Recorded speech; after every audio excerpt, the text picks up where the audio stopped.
Welcome to DIY Easy Crafts and BergKnifemaking.com. Today we're going to take a look at how to make molded cast resin skull knife handles. Now this project started with a bunch of small skull beads that I found at the local arts and crafts supply and also on the internet. I used those in addition to some modeler's clay, and I pressed them into the clay to leave the impression of each one of those skulls. I then took that clay and you bake it. I think it was 375 for an hour or so to harden it. Then I made a casting of that casting to use as my mold plug. And I cut that to the size of the mold that I have for my knife handles, which is, I think it's 2 by 7. I then built a little PVC box around that mold plug, and I poured silicone mold material right over the plug. And the plan here is to make a mold, a reusable mold, so I can make multiple knife handles that all had the texture of these skulls. I thought up first that I would mold these in a variety of different colors, and then I'd pour clear resin over them, and I end up with some neat handles. It's not the way it worked out. I removed that silicone mold material. It just pulls right off the mold, and then I started to play around with different colors. I had been working on a different project, so I really just used whatever color I had been using, and I poured it into the mold just as a test. But I didn't like the way any of these came out. Whether you mixed, two different colors together or a single color, it just didn't look good at all. Not very impressed. I like the texture and I like the fact that the skulls are protruding, but I just couldn't find a color that worked. The only color that I found that looked kind of cool, in my eyes anyway, was a sand color. So this was 100% acceptable to me. I thought that these would really work out well.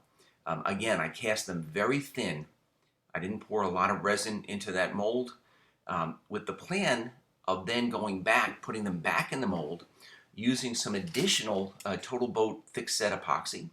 And I've used this stuff in the past. I love it. It's a very thin epoxy resin that has a very long cure time. Which basically means that it has plenty of time for any bubbles to float out of saturation, and therefore you can do these castings without having to have a pressure pot or a compressor. And the end results of this resin usually come out really, really nice. All right, so in this case, the first attempt at casting these skulls under clear, because the clear is going to give me a nice surface that I can polish, that I can manipulate on the knife handle. But I wasn't impressed at all. You could barely see the skulls through the clear resin. Not that the resin wasn't clear enough, it's just that the color.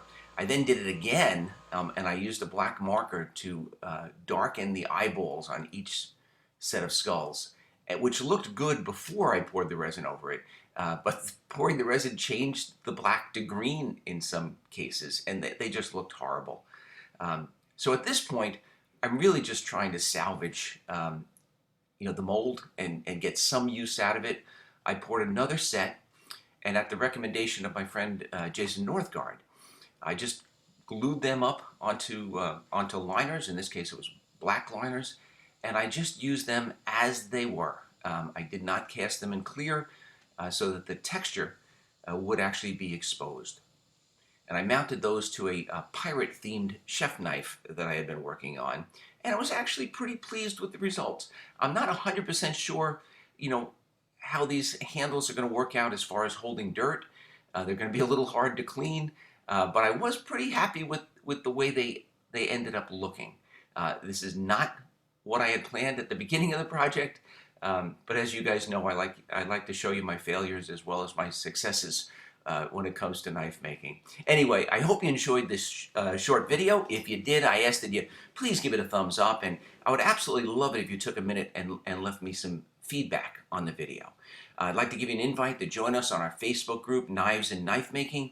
And if you're interested in making your own knives, Check out the book that Jason Northgard and I put out about a year and a half ago called Introduction to Knife Making, and that's available on Amazon.com. Thank you.